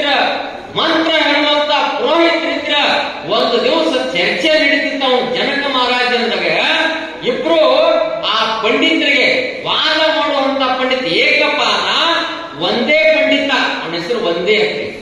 ಆ ಜನಕ ಮಹಾರಾಜನ ಆಸ್ಥಾನದಾಗಿದ್ದ ಒಂದೇ ಪಂಡಿತ ಏಕಪಾದನನ್ನು ಸೋಲಿಸಿದ. ಸೋತ ಶರಣಾಗಿ ಅವ ಮುಖ ಖಿನ್ನತೆ ಮಾಡಿಕೊಂಡ. ಏಕಪಾದ ಋಷಿ ತನ್ನ ಕುಟೀರಕ್ಕೆ ಬಂದ. ಮುಖದ ಮೇಲೆ ಫಲ ಇಲ್ಲ, ಸೋತಿದ್ದ. ಹಿಂಗಾಗಿ ಬಂದ. ವಸ್ತಾವಕ್ರ ಮನೆಯಲ್ಲಿ ಆಡ್ತಾ ಇದ್ದ. ಆಡ್ತಾ ಇರುವಾಗ ಮನೆಗೆ ಬಂದ. ಸೊಗಸಿಲ್ಲ. ಏನ ನಾವೆಲ್ಲ ನೋಡ್ರಿ ಸಾಯಂಕಾಲದ ವ್ಯವಸ್ಥೆ ತಪ್ಪಿ ಬಿಡ್ತದ. ಸೋತಿ ಒಂದ್ರ ಹಿಂಗಾಗಿ ಖಿನ್ನತೆಯಿಂದ ಊಟ ಮಾಡಕ್ ಊಟ ರುಚಿ ಹತ್ತುವಲ್ದ. ಹಿಂಗ 2-3 ದಿನ ನಡೀತು. ಅಷ್ಟಾವಕ್ರ ಹುಡುಗ ಕೇಳಿದ, ಅಪ್ಪ ಯಾಕೋ ಮುಖದ ಮೇಲೆ ಕಳ ಇಲ್ಲ, ನಗೋದಿಲ್ಲ, ವೇದ ಯಜ್ಞ ಮಾಡ್ತಿದ್ದಿ ಯಜ್ಞ ಇಲ್ಲ, ಕಲಿಸೋದು ಬಿಟ್ಟು ಯಾಕೆ ಏನಾಗೈತಿ ಅಂತ ಕೇಳಿದ. ಹುಡುಗ ಹೇಳಿ, ನಿನಗೆ ಏನ್ ತಿಳಿತೈತಿ? ಹುಡುಗರು ಅಷ್ಟೇ ಜಾಣ, ಬಹಳ ಜಾಣ ಇರ್ತಾರೆ. ಯಾಕಂದ್ರ ನಾವು ಅವ್ರಿಗೆ ಆ ರೀತಿ ಬೋಧನೆ ಮಾಡಿದ್ವಿ ಅಂದ್ರೆ ಜಾಣ ಹಂಗಾಗ ನಾವು ಬೋಧನೆಯಲ್ಲಿ ತಪ್ಪಾಗ್ತೈತಿ. ಹೀಗಾಗಿ ಕೇಳಿದ. ಅವಾಗ ಇವತ್ತ ಜನಕನ ಆಸ್ಥಾನದಾಗ ಒಂದೇ ಪಂಡಿತನನ್ನ ಸೋಲಿಸಿದ, ಅಪಮಾನ ಮಾಡಿದ. ಶರಣಾಗತಿ ಆಗಿ ಬಂದಾಗ ತಂದ. ಅಷ್ಟಾವಕರ ನನ್ನ ತಂದೆ ಸೋಲಿಸಿದ ಯಾವ ಹುಡುಗರು ನೋಡಿ ಚಿಕ್ಕತೆ ಏನ ಜ್ಞಾನ ಹಂಗ ತುಂಬಿ ಬಿಟ್ಟಿದ್ದ. ಹುಡುಗಂದ ನೋಡವನಂದ, ಸೋಲಿಸಿ ಬರ್ತನಂದ. 6-8 ವರ್ಷದ ಹುಡುಗ ಒಂದೇ ಪಂಡಿತನ ಸೋಲಿಸಿ ಬರ್ತನಂದ. ಒಂದೇ ವಿಚಿತ್ರ ಆಗಿಬಿಡ್ತು. ಹೀಗಾಗಿ ಜನಕನ ಆಸ್ಥಾನಕ್ಕೆ ಆದತ್ತೆ. ಯಾವ ಅಷ್ಟಾವಕ್ರ ಸಭೆ ತುಂಬಿತ್ತು. ಆಚೆಗಡೆ ಪಂಡಿತರು, ಈಚೆಗಡೆ ಪುರೋಹಿತಗಳು. ಎಂತ ಎಲ್ಲ ಅದ್ಭುತವಾದಂತ ದೊಡ್ಡದಾದಂತ ಸಭೆ ಒಂದು ಜನಕ ಮಹಾರಾಜನ ಆಸ್ಥಾನ. ಎಲ್ಲ ದಾರ್ಶನಿಕರಲ್ಲಿ ಕೂತಿದ್ರು, ಷಡ್ದರ್ಶನಕಾರರು, ಎಲ್ಲರಿಗೂ ಮುಖೋತ್ಕತೆ ಇರುವಂತದ್ದು, ತತ್ವಶಾಸ್ತ್ರವನ್ನ ಹೇಳ್ತವ್ರು. ಇಂಥವ್ರೆಲ್ಲ ಇದ್ದಾಗ ಈ ಹುಡುಗ ಕುಂಟುಕೋತ ಆಸ್ಥಾನಕ್ಕಾದತ್ತ. ಆಸ್ಥಾನದಾಗ ಸಿಂಹಾಸನದ ಮೇಲೆ ಜನಕ ಮಹಾರಾಜ ಕೂತಿದ್ದ. ದಾರಿಯಿಂದ ಹೆಂಗ್ ಸಭೆ ಕೂತಿಲ್ಲ, ಹಿಂಗ ಬರುವುದನ್ನು ನೋಡಿ ಎಲ್ಲಾರು ನಗ್ತಿರ. ನಾವು ನಗ್ತೀವಿ, ಕುಂಟ್ರು ಬಂದಾಗ ನಗ್ತೀವಿ, ಬಿದ್ದಾಗ ನಗ್ತೀವಿ. ಜನ ಅನಿಸ್ತದ. ಹಂಗ ಆ ಸಂದರ್ಭದಾಗ ಆ ನಗೋದನ್ನು ನೋಡಿ ಅಷ್ಟಾವಕ್ರು ನಕ್ಕತ್ತ. ಅಷ್ಟಾವಕ್ರು ನಕ್ಕತ್ತ. ಅವಾಗ ಜನಕ ಮಹಾರಾಜ ಕೇಳಿದ, ಅವ್ರು ನಕ್ಕದ ನನಗ್ ಗೊತ್ತಾತು, ನೀ ಯಾಕೆ ನಕ್ಕಿ ಅಂದ. ಅವ್ರೇನೋ ನಿನ್ನ ಶರೀರವನ್ನು ನೋಡಿ ನಕ್ಕರು, ನೀ ಯಾಕೆ ನಕ್ರಿ ಅಂತ ಜನಕ ಮಹಾರಾಜ ಕೇಳ್ತ. ಜನಕದ ಮೊದಲನೇ ಉತ್ತರ ಕೊಟ್ಟತ್. ಯಾವ ಅಷ್ಟಾವಕ್ರ ನಿನ್ನ ಆಸ್ಥಾನದಾಗ ಎಂತವ್ರದಾರ ಅಂದ್ರ ಇದು ಜ್ಞಾನಿಗಳ, ದಾರ್ಶನಿಕರ, ಪಂಡಿತರ ಆಸ್ಥಾನ ಅಲ್ಲ, ಇದು ನಿನ್ನ ಮೂರ್ಖರ ಸಭೆ ಐತಂದ. ಜನಕದ ಸಿಟ್ಟು ಬರ್ತತ್. ನನ್ನ ಆಸ್ಥಾನಕ್ಕೆ ಇಲ್ಲಿವರೆಗೆ ಯಾರ್ಯಾರು ಬಂದಾರ ಸೋತ್ ಹೋಗಿದಾರ. ಕಮಲೇ ಕಮಲದ ಪತ್ನಿ. ನನ್ನ ಆಸ್ಥಾನಕ್ಕೆ ಯಾರ್ಯಾರು ಬಂದಾರ ಇಲ್ಲಿವರೆಗೆ ಸೋತ್ ಹೋಗ್ಯಾರ, ಸೋಲಿಸ್ಬಿಟ್ಟಾರೆ. ಯಾರು ನನ್ನಲ್ಲಿ ಪಂಡಿತ ಮೂರ್ಖರ ಸಭೆ ಕರಿತಿಲ್ಲ ಯಾಕಂತ ಕೇಳಿದ್ರು, ಇವರೆಲ್ಲ ತೊಗಲನ್ನು ನೋಡ್ಯಾರ ಹೊರತಾಗಿ ಜ್ಞಾನಿಗಳಿಲ್ಲ. ಈ ತೊಗಲನ್ನು ನೋಡಿ ನಗಾಕತ್ತಾರಂದ್ರೆ ಇವ್ರಿಗೆ ಜ್ಞಾನಿಗಳಂತಿರೋ ಏನು ಮೂರ್ಖರಿದ್ರು ಅಂದಾಗ ಜನಕ ಮಹಾರಾಜನಿಗೆ ವಿಚಿತ್ರ ಆಗಿತ್ತು.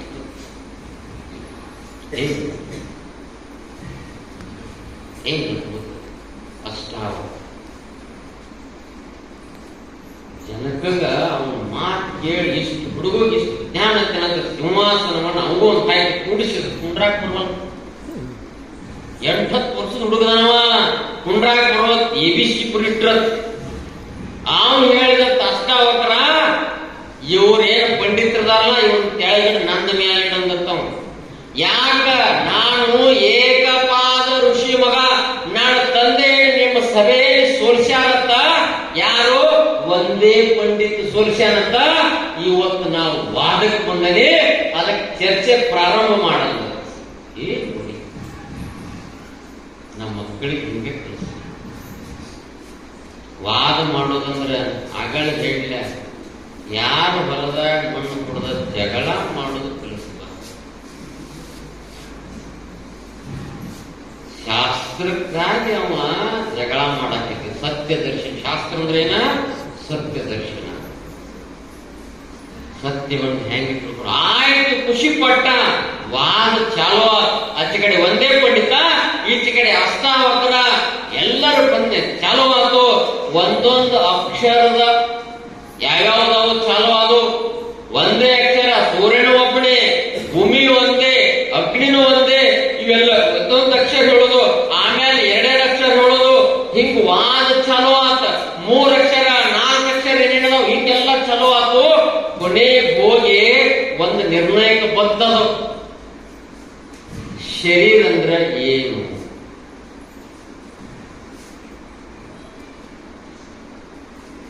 ಬರ್ತದ ವಾತಾವರಣ. ಶರೀರ ಅಂದ್ರ ಯಾವುದು ಕಥಾ? ಒಂದೇ ಪಂಡಿತ ಇದೇ ಶರೀರ ಅಂದ ನೀವು ಹೋಗ್ಬೇಕಾಗಿಲ್ಲ. ಹೌದು, ಇದೇ ಶರೀರ ಅಂದವ. ಅಷ್ಟಾವಕ್ರಂದ ಇದು ಸುಳ್ಳಂದ. ಇದ್ರಾಗ ಶರೀರಕ್ಕೆ ಯಾವಂದ ತೋರಿಸಲ್ಲ. ಹೌದು, ನೀವೆಲ್ಲ ರೈತರಿದ್ದಾರೆ. ಎತ್ತಿನ ಗಾಡಿ ಎತ್ತಿರಿ, ಯಾವ್ದು ಕತ್ತೀರಿ? ಏನು ನೊಗ ಬೇರೆ, ಕುಟೆ ಬೇರೆ, ಹಳೆ ಬೇರೆ, ತೊಟ್ಲು ಬೇರೆ, ತೊಟ್ಲಕ್ಕಿರುವಂತ ಕಂಬಗಳು ಬೇರೆ, ಯಾವ್ದು ಒಳಗಿನ ಹಾಗೆ ಬೇರೆ, ಎಟ್ಟವರಾಗ ಹೀಗೆ ಇದೇ ಶರೀರ ಅಂದ್ರೆ ಯಾವ್ದು ಕತ್ತಿ ಅಂದವ. ಕಣ್ಣು ಬೇರೆ, ಕಿವಿ ಬೇರೆ, ಮೂಗು ಬೇರೆ, ನಾಲಿ ಬೇರೆ, ಕೈ ಬೇರೆ. ಅವನ ಹೆಸರಾಗ ನೀ ಹೊರದು ನೋಡು, ಶರೀರದ ಯಾವ್ದು ಕತ್ತಿ ತೋರಿಸಂದವ. ಹುಡುಗ ಯಾವುದಕ್ಕೆ ಅನ್ನೋದು ಒಂದೇ ಪಂಡಿತ್ ಗಾಬರಿ ಆಗ್ತದ. ಇಲ್ಲಿವರೆಗೆ ಯಾರ್ಯಾರು ಬಂದಾರ ಎಲ್ಲರನ್ನು ಸೋಲಿಸಿ ನಾವು ಮಕ್ಕಳಲ್ಲಿ ಜ್ಞಾನ ಇಲ್ಲದ ನಾಕ್ ಬರಂಗಿಲ್ಲ. ಸಿದ್ಧಾರೂಢನ್ನು ಸೋಲಿಸಾಕ್ ಬಂದಿದ್ರಲ್ಲ, ಯಾರವರು? ಗಜದನ್ ಸುಬ್ಬಯ್ಯ ಶಾಸ್ತ್ರಿ. 4 ಅಕ್ಷರ ಗೊತ್ತಿದ್ದಂತವ ವಾದಕ್ಕಿಳಂಗಿಲ್ಲ. ತತ್ವವನ್ನು ಅರಿತು ಎಲ್ಲರಿಗೂ ಸತ್ಯ ದರ್ಶನ ಮಾಡೋ ವಾದಕ್ಕೆ ಇರ್ತಾನ. ಏನು ಸುಬ್ಬಯ್ಯ ಶಾಸ್ತ್ರಿ ಅಂತ ಅವ್ರು 4 ಶಾಸ್ತ್ರ ಗೊತ್ತಿರ್ತ, 4 ಸುಲಭ ಗೊತ್ತಿರ್ತದ, ವಾದ ಮಾಡ್ತಿರ್ತಾರ. ಇಂಥವ್ರು ಬಾಳ್ ಮಂದಿ ಇರ್ತಾರ. ಇಂಥವ್ರು ಬಂದಾಗ ಒಂದ್ಸಲ ಊರಾಗ ಕೇಳಿರ್ತಾರ. ಏನ ಎಲ್ಲಾ ಹುಡುಗರಾಗ ಕೇಳಿದಂತ ಏನಂತ ಒಂದು ದೀಪ ಹಚ್ಚಿದ್ರು. ಹೌದಿಲ್ಲ? ಅವ್ರಿಗೊಂದು ಪ್ರಶ್ನೆ ಕೇಳಿದತ್ ನಾವು. ಸುಬ್ಬಯ್ಯ ಶಾಸ್ತ್ರಿ ಅಂತವ್ರು, ಈ ದೀಪ ಎಲ್ಲಿಂದ ಬಂದೈತಿ? ಎಲ್ಲಿಂದ ಬಂದ್ರಿ ಹೇಳಕ್ಕಾಗತ್ತೆ? ಹುಡುಗರು ಬಹಳ ಧ್ಯಾನ. ಯಾಕಂದ್ರ ಏಕಪಾದ ಋಷಿ ಕೈಯಾಗ ಕಲಿತಂತ ಹುಡುಗರು ಇದ್ರಂದ್ರ ಅವರೆಲ್ಲ ಜ್ಞಾನಿಗಳಿರ್ತಿದ್ರು. ವಶಿಷ್ಠ, ವಿಶ್ವಾಮಿತ್ರ, ಸೂರ್ಯ, ಅಗತ್ಯ ಈ ಜಗತ್ತನ್ನು ಬರುವಂತ ಆದಿಶೇಷರನ್ನು ತರುವಂತ ಸಾಧನೆ ಮಾಡಿದ್ರಂದ್ರ ಅವ್ರ ಕೈಯಾಗ ಕಲಿತಿದ್ರು ಅಂದ್ರೆ ಜ್ಞಾನಿಗಳಿರ್ತಿದ್ರು. ಅದರಲ್ಲಿ ಒಬ್ಬ ಹುಡುಗ ಎದ್ದು ಬಂದಂತ ಸುಬ್ಬಯ್ಯ ಶಾಸ್ತ್ರಿ ಅಂತ ಅವ ಹೇಳಿದಂತ, ನಂದೊಂದು ಪ್ರಶ್ನೆ ಮೊದಲು ಉತ್ತರ ಕೊಡಂದಂತ ಹುಡುಗ. ದೀಪ ಎಲ್ಲಿಂದ ಬಂದಂತ ನಿನ್ನ ಉತ್ತರ ಕೊಡ್ತಾನೋ, ನಂದೊಂದು ಪ್ರಶ್ನೆ ನೀ ಮೊದಲು ಉತ್ತರ ಕೊಡದಂತ ಹೇಳಿದ ಪ್ರಶ್ನೆ ಅಂದಂತ ಸುಬ್ಬಯ್ಯ ಶಾಸ್ತ್ರಿ. ಆ ಹುಡುಗ ಬಂದು ಮುಂದೆ ಕೂತ ಒಬ್ಬ ಆಡಿಸಿದಂತ, ಈ ದೀಪ ಎಲ್ಲಿ ಹೋಗಿ ಹೇಳಂತ.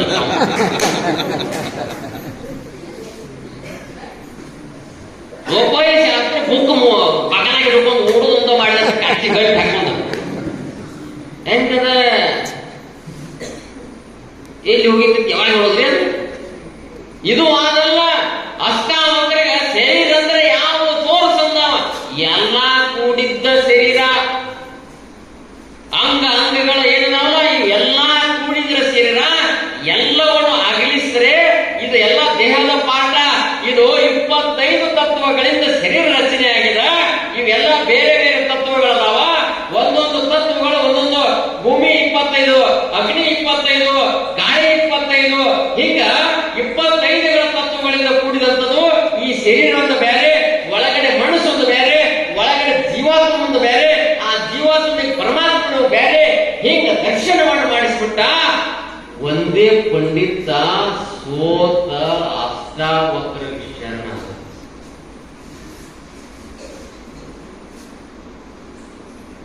ಮಕ್ಕಳನ್ನ ಹಿಂಗ ನಾವು ಬರೇ ರಟ ಅವ ರೋಗ ಸುಧಕ್ಕ ಸೋತ್ ಇವ್ ರೋಗ ಸಗದ ಕಲ್ತು ನಮ್ಮ ಜೋಡಿ ಜಗಳ ಮಾಡಾಕ ಎಷ್ಟ ಆಸ್ತಿ ಮಾಡಿ ಕೊಟ್ರು ಇವತ್ತು ನೀವು ಬೇಕಾದಷ್ಟ ಕೊಡ್ರಿ, ಯಪ್ಪ ನೀ ನನಗಿಟ್ಟ ಆಸ್ತಿ ಮಾಡೀನಿ, ನಿನ್ನ ವ್ಯವಸ್ಥಿತವಾಗಿ ನೋಡ್ಕೋತ ಒಬ್ಬ ಮಗುವಿನ ಭಯ ನಿಂದು ನೀನ ನಂದು ನಾನ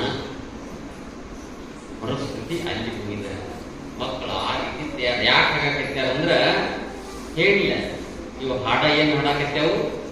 ಮೊದಲ ನಂತರ ನನಗೆ ಹಾಡಾಕ ಇಂಟ್ರೆಸ್ಟ್ ಇಲ್ಲ. ಅದಕ್ಕೆ ಹಂಗದ ಒಂದೇ ಪಂಡಿತ ಸೋತ ಶರಣಾದ ಅಷ್ಟಾವಕ್ರ ಜನಕ ಮಹಾರಾಜನಿಗೆ ಆಸ್ಥಾನದಾಗ ಆ ಪದವಿಯನ್ನು ತಗೊಂಡ ಜನಕ ಮಹಾರಾಜ ಎದ್ದು ಬಂದು ಅಷ್ಟಾವಕ್ರ ಶರಣಾದತ್ತ, ನೀನೇ ನನ್ನ ಗುರು ಅಂದತ್ತ. ಇನ್ನ ಆತ್ಮ ಬೋಧನೆ ನನಗೆ ಮಾಡಂದತ್ತ. ಅವಾಗ ಆತ್ಮ ಬೋಧನೆಯನ್ನು ಪ್ರಾರಂಭ ಮಾಡಿದತ್ತ. ಅಷ್ಟಾವಕ್ರ ಗೀತಾ ಇನ್ನೂವರೆಗೆ ಉಳಿದದ 25 ಅಧ್ಯಾಯಗಳನ್ನ ಅಷ್ಟಾವಕ್ರ ಗೀತೆಯನ್ನು ಬರೆದ. ಆತ್ಮ ಜ್ಞಾನವನ್ನು ಮಾಡಿಸಿದದ್ದು ಯಾಕೆ? ಜನಕ ಮಹಾರಾಜ. ಕೊನೆಗೆ ಜನಕ ಮಹಾರಾಜ ಎಲ್ಲಿಗೆ ಬಂದು ನಿಂತ ಅಷ್ಟಾವಕ್ರ ಪರೀಕ್ಷೆ ಮಾಡಿದತ್ತ. ಇವನಲ್ಲಿ ಆತ್ಮಜ್ಞಾನ ಕರಗೊಂಡತ್ತೆ ಇಲ್ಲ ಚೆಕ್ ಮಾಡೋಣ ತಿಳ್ಕೊಂಡ ಒಂದು ಪರೀಕ್ಷೆ ಇಟ್ಟತ್ತ. ಏನು ಪರೀಕ್ಷೆ? ಎಲ್ಲಾ ರಾಜ್ಯವನ್ನ ಉರಿ ಹಚ್ಚುವಂತ ತನ್ನ ಸಂಕಲ್ಪ ಶಕ್ತಿ ಆಗ್ತಿತ್ತ. ಅವನಲ್ಲಿ ನೀರಿನ ಮೇಲೆ ನಡೆಯುವಂತ ಸಿದ್ಧಿಯನ್ನು ಪಡೆದಿದ್ದ. ಎಲ್ಲ ಸಿದ್ಧಿಗಳನ್ನು ಪಡ್ಕೊಂಡಿದ್ದ. ರಾಜ್ಯಕ್ಕೆ ಉರಿ ಹತ್ತುವಂಗ ಮಾಡಿಬಿಟ್ಟತ್ತ. ಉರಿ ಹತ್ತಿತ್ತ. ಮಂತ್ರಿ ಹುಡ್ಕೊಂತ ಬಂದ. ಜನಕ ಮಹಾರಾಜಿಗೆ ಬೋಧನೆ ಚಲೋ ಮಾಡಿದ್ದ. ಬೋಧನೆ ಚಲೋ ಮಾಡಿದಾಗ ಆ ಮಂತ್ರಿ ಬಂದು ಹೇಳ್ದ, ಮಹಾರಾಜ ರಾಜ್ಯಕ್ಕೆ ಉರಿ ಹಿಡಿತಂದತ್ತ. ಜನಕ ಮಹಾರಾಜ ಹೇಳ್ದಂತ, ಇನ್ನೊಮ್ಮೆ ಇಲ್ಲೇ ಈಗೇನು ಬಂದದಿ ಇನ್ನೊಮ್ಮೆ ಬಂದಂದ್ರೆ ಇವನು ಮರಣ ದಂಡನೆ ವಿಧಿಸಿಬಿಡಂದ. ಮಹಾರಾಜ ಯಾಕಂತವ ಮಂತ್ರಿ ಅವಾಗ ಹೇಳ್ದ, ಇದ್ರಾಗ ಹುಟ್ಟಿದ್ಯಾವ್ದೋ ಸಾಯೋದ್ಯಾವ್ದೋ ಅಂತ ಕೇಳಿದ ಜನಕ ಮಹಾರಾಜ. ಅವಾಗ ನೀ ಪಾಸ್ ಆದಂತಂದ. ಇದ್ರಾಗ ಹುಟ್ಟಿದ್ಯಾವುದು ಸಾಯೋದ್ಯಾವುದು? ಇವತ್ತು ಮನೆಗೆ ಹೋಗೋದಾಗ ವಿಚಾರ ಏನಂತ? ಹುಟ್ಟಿದ್ಯಾವುದು ಸಾಯೋದ್ಯಾವುದು? ಬಡಬಡಿಸ್ಬೇಡ. ಏನು ಜ್ಞಾನ ಮಾಡಿ ಅಷ್ಟಾವಕ್ರ ಗೀತೆಯಾಗಿ ಹೊರಗೆ ಬಂತು. ಒಬ್ಬ ಋಷಿ ಕಲಿಸಿದಕ್ಕೆಲ್ಲ, ಒಬ್ಬ ಋಷಿ ಕಷ್ಟಪಟ್ಟದಕ್ಕೆಲ್ಲ ಆಯ್ತು. ಅದಕ್ಕಾಗಿ ಇವತ್ತು ಅವನ ಜೀವನ ಬಹಳ ಅದ್ಭುತವಾಗಿ ಹೊರಬಂತು. ಅಷ್ಟ ಶರೀರ ಗೆದ್ದುಕೊಂಡು ಮನೆಗೆ ಬಂದಾಗ ಏಕಪಾದನ ಕಣ್ಣಲ್ಲಿ ನೀರು ಬರಾಕೈತಿದ್ದು. ನಾ ತಪ್ಪು ಮಾಡಿ ಶಾಪ ಕೊಟ್ನಿ, ಈಗ ನಿನಗೆ ಶಾಪ ವಿಮೋಚನೆ ಆಕತ್ತೆ ಅಂದ. ಶಾಪ ವಿಮೋಚನೆ ಆಕತಿ. ನೀನ್ ಎಲ್ಲಿ ಹೋಗು? ಸಮಂಗಾ ನದಿಗೆ ಹೋಗು. ಒಂದು ಮಂತ್ರ ಕೊಡ್ತನೋ, ಆ ಮಂತ್ರವನ್ನು ಪಠನ ಮಾಡು. ಆ ಮಂತ್ರ ಅಂದ ನೀರಾಗ ಮುಳಿಬಿಡು, ನಿನ್ನ ಶರೀರ ಸರಳ ಆಕತ್ತ. ಸಮಂಗಾ ನದಿಗೆ ಹೋಗಿ ಬೆಳಗ್ಗೆ ಮುಂಜಾನೆ ಸೂರ್ಯೋದಯಕ್ಕೆ ಹೋಗಿ ಸೂರ್ಯನಿಗೆ ಅರಿಕೆ ಬಿಟ್ಟ ಮಂತ್ರ ಹೇಳಿದತ್ತ. ನೀರೊಳಗೆ ಮುಳುಗಿ ಶರೀರ ಅಷ್ಟಾವಕ್ರ ಹೋಗಿ ಏಕಾಗಿತ್ತ. ಅವಾಗ ಜೀವನ ಸಾರ್ಥಕ. ಸಮಂಗಾ ನದಿ ಇನ್ನೂವರೆಗೆ ಅದ, ಇನ್ನೂವರೆಗೆ ಆ ನದಿ ಅದ. ಮತ್ತೆ ಈ ಹೋಗಿ ಮುಳುಗಿರಿ. ಈ ಎಲ್ಲ ನದಿಗಳೆಲ್ಲ ಬಳಸಿ ಫ್ಯಾಕ್ಟ್ರಿಯ ನೀರೆಲ್ಲ ಅಲ್ಲೇ. ಶರೀರ ಸಮಂಗಾ ನದಿಯಾಗ ಏಕ ಆಗ್ತದ. ಇದ್ದಂತ ಜೀವನವನ್ನ ಮುಗಿಸ್ತು. ಕೊನೆಗೊಂದು ಸಂಕಲ್ಪ ಮಾಡಿದ. ಏನು ಹಲವಾರು ತಪಸ್ಸುಗಳನ್ನು ಮಾಡ್ತಿದ್ದ. ತಪಸ್ಸನ್ನು ಭಂಗ ಮಾಡುವಂತ ದೇವತೆಗಳು ಇವೇನು ಅಷ್ಟಾವಕ್ರ ಬಹಳ ತಪಸ್ಸು ಮಾಡಿದಾಗ ಎಲ್ಲೇ ನಮ್ಗೆ ಏನಾರು ತೊಂದರೆ ಮಾಡ್ತಾನ ತಿಳ್ಕೊಂಡ ಅವ್ರೇನೇನದ ಯಾರ್ಯಾರು ದೇವತೆಗಳು ನರ್ತಕಿಯನ್ನು ಬಿಟ್ಟಿರತ್ತ. ಯಾರನ್ನ ಜೋರಾಗಿ ರಂಬ ಮಿನಕಿ ಮೀನಾ ರಂಬ ಊರ್ವಶಿ ಅಂತ ವಶಿಗಳೆಲ್ಲ ಬಿಟ್ರು. ಅವಾಗ ಏನೆಲ್ಲ ನರ್ತನ ಮಾಡಿರತ್ತ ಅಷ್ಟಾವಕ್ರನ ಮುಂದೆ ಅವನ ತಪಸ್ಸನ್ನು ಬಂದ್ ಮಾಡೋಣ, ಅವನ ಸಿದ್ಧಿಯನ್ನು ಬಂದು ಕಡಿಮೆ ಮಾಡೋಣ, ನಾಳೆ ನಮಗೆ ತೊಂದರೆ ಮಾಡ್ತಾನ ಎಲ್ಲಾ ಕುಣಿದು ಮುಗಿದ ಮೇಲತ್ತ ತಪಸ್ಸಿನಿಂದ ಹೊರಗೆ ಬಂದತ್ತ. ಹೊರಗೆ ಬಂದ್ರಪ್ಲೆ ಎಲ್ಲ ನರ್ತಕಿರನ್ನ ಕೇಳಿದತ್ತ, ನಿಮ್ದು ವಯ್ಯಾರ ನಾಟಕ ಮುಗಿತ ನಿಮ್ದತ್ತ. ಎಲ್ಲ ಅವ್ರು ಕಳಿಸಿದ್ರು, ನಾವು ಬಂದಿದ್ವಿ, ಮತ್ತ ಅವನು ಕಸ ತಿನ್ನವ್ ಕಳಿಸ್ಯಾನು, ನೀವು ಕಸಕ ಬಂದಿರಿ ಅಂತ. ಪರೀಕ್ಷೆದಾಗ ನಾವು ಗೆದೇಬೇಕು ಅಂದಾಗ, ಇಲ್ಲ ನಮ್ಗೆ ತಪ್ಪಾಗೈತಿ, ನಮಗೊಂದಿಷ್ಟು ಆಶೀರ್ವಾದ ಮಾಡಿ. ಏನು ಮಾಡ್ರಿ, ನಮಗ ವಿಷ್ಣುವಿನ ಲಗ್ನ ಆಗ್ಬೇಕಂತ ಮಾಡಿದ್ವು, ಆಶೀರ್ವಾದ ಮಾಡಂದ್ರ ಮೂರು ಜನ ತನ್ನ ದೇವಿ ದೃಷ್ಟಿಯಿಂದ ಅಷ್ಟಾವಕ್ರ ನೋಡಿದ. ನಿಮಗೆ ಮುಂದಿನ ಜನ್ಮದಾಗ ಭೂಲೋಕದಾಗ ಕೃಷ್ಣನಾಗಿ ಬರ್ತಾನೋ, ನೀವು ಎಲ್ಲರೂ ಅವನ ಹೆಂಡತಿಯಾಗಿ ಹುಟ್ಟಿರಿ ಅಂತ ತಿಳ್ಕೊಂಡು ಆಶೀರ್ವಾದ ಮಾಡಿರುತ್ತೆ. ಯಾವಾಗ ಆಗಿ ನೋಡಿ ಅವಾಗ ಅವರೆಲ್ಲ ರಂಭ, ಊರ್ವಶಿ, ಮೇನಕೆ, ತಿಲೋತ್ತಮ ಏನಿದ್ರಲ್ಲ ಇವರೆಲ್ಲರೂ ದ್ವಾಪರ ಯುಗದಲ್ಲೇ ಕೃಷ್ಣನ ಕಾಲಕ್ಕೆ ಹುಟ್ಟಿರತ್ತ. ಅವನ ಹೆಂಡತಿಯಾಗಿ ಹುಟ್ಟಿಸದ ಯಾಕ ಅಷ್ಟಾವಕ್ರ ಕೊಟ್ಟಂತ ವರ ಇತ್ತಲ್ಲ. ಆದ್ರ ಅವ್ನು ಹೋಗುವ ಹೊತ್ನ್ಯಾಗ ಹಂಗ ಹೋಗಿದಿಲ್ಲ, ಒಂದಿಷ್ಟು ಕುಹಕ್ಕದ ಮಾತುಗಳನ್ನು ಕೇಳಿ ಸುಮ್ ಹೋಗಿಲ್ಲ. ಅವೆಲ್ಲ ಬಹಳ ವಿಚಿತ್ರ ಇರ್ತದ, ಹಂಗಿರ್ತದ ಒಂದಿಟ್ಟು. ಅವಾಗ ಹೇಳ್ದ ಅವ, ನಿಮ್ಮ ಪಾಪಾನುಗುಣದಿಂದ ಗಿಡ ಮರ ಕ್ರಿಮಿಗಳ ರೂಪಾದಿಯ ಯಾ ಪಕ್ಷಿ ಕುಲವಾಗಿ ಪಾಪ ಮಾಡಿದ್ರೆ ನೀವು ಹೋಗ್ತಿರುತ್ತಂದಾಗ ಕೃಷ್ಣ ತನ್ನ ಜೀವನವನ್ನು ಕೊನೆಗೆ ಎಲ್ಲ ಎಷ್ಟು ಸಾವಿರ 16,000 ಬಿಟ್ಟು ಹೋಗ್ಬಿಟ್ಟ. ಈ ಕಡೆ ಅವ್ರು ಪಾಪ ಮಾಡಿದ್ದಿಲ್ಲ, ಕೃಷ್ಣನ ಜೊತೆಯಲ್ಲಿದ್ರು ಪಾಪ ಮಾಡಾಕತ್ತಿದ್ದು. ಹಿಂಗಾಗಿ ಅವ್ರ ಜೀವನ ಸರ್ವನಾಶ ಆಗಿ ಮತ್ತೆ ಹುಟ್ಟರು ಅಂತ ಬಾಳೆ ಗೊತ್ತು. ಆ ಕತೆ ಬಿಡೋಣ ಸ್ವಲ್ಪ. ನಂತರ ಘಟನೆ ಏನಾಯ್ತು, ಅವಾಗ ದ್ವಾಪರ ಯುಗದಲ್ಲಿ ಕೃಷ್ಣ ಬಂದ. ಅವಾಗೆಲ್ಲವನ್ನು ನೋಡಿದ. ಈ ಜಗತ್ತು ಸಾಕಣಿಸ್ತದ. ಅಷ್ಟಾವಕರನಿಗೆ ಸಂಕಲ್ಪ ಮಾಡಿದ ಏನಂತ, ಇನ್ನು ಜೀವನವನ್ನ ಕೊನೆ ಉಸಿರನ್ನ ಎಲ್ಲಿ ಬಿಡೋಣ ಅಂತ ಕೃಷ್ಣನ ಪಾದ ಮ್ಯಾಲ ತಲೆ ಇಟ್ಟ ಪ್ರಾಣ ಬಿಡೋಣ ಅಂತ ಸಂಕಲ್ಪ ಮಾಡಿ ಕೃಷ್ಣ ದ್ವಾಪರದಲ್ಲಿ ಹುಟ್ಟಿದ. ದ್ವಾರಕೆಯಲ್ಲಿ ಬಂದಾಗ ಅಷ್ಟಾವಕ್ರ ಅವನ ಆಸ್ಥಾನಕ್ಕೆ ಬಂದ ಆದರ ಆತಿಥ್ಯ ಕೃಷ್ಣ ಮಾಡಿದತ್ತ. ಅವಗೂ ಕೃಷ್ಣಗೆ ಗೊತ್ತು ಈ ಜಗತ್ತಿನ ಎಲ್ಲಾ ಚೇಷ್ಟೆಗಳು ಗೊತ್ತು, ಅವನು ಸರ್ವೋತ್ತಮ. ಹಿಂಗಾಗಿ ಅದನ್ನ ನೋಡಿ ಅವನ ಪಾದದ ಮ್ಯಾಲ ತಲೆಯನ್ನಿಟ್ಟ ಅಷ್ಟಾವಕ್ರ ಪ್ರಾಣ ಬಿಟ್ಟದ. ಅದೆಲ್ಲ ಕ್ರಿಯೆಯನ್ನು ಕೃಷ್ಣ ಮಾಡಿದತ್ತ. ನೀವು ಪ್ರಾಣ ಬಿಡುವ ಜ್ಞಾನ ವಿಚಾರ ಮಾಡಿ. ನಮ್ಮ ಕೊನೆ ಅಂತಿಮ ಶರೀರವನ್ನು ಕುಡುಕು ಮಕ್ಕಳು ಒಯ್ದ ಮಣ್ಣು ಕೊಡಲಾರ್ದಂಗ ಮಾಡಿ.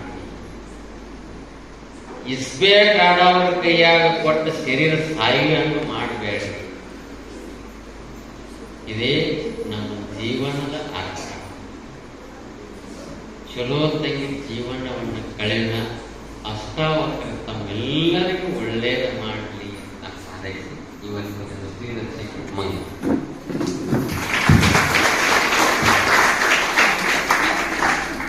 ಕೂಡಲ ಸಂಗನ ಶರಣರು ಮನದೆರೆದು ಮಾತನಾಡಿದರೆ ಲಿಂಗವ ಕಾಣಬಹುದು. ಶುಭ ಮಂಗಲಂ ಆದಿ ಮಂಗಲಂ ಆದಿಶಕ್ತಿ ಮಂಗಲಂ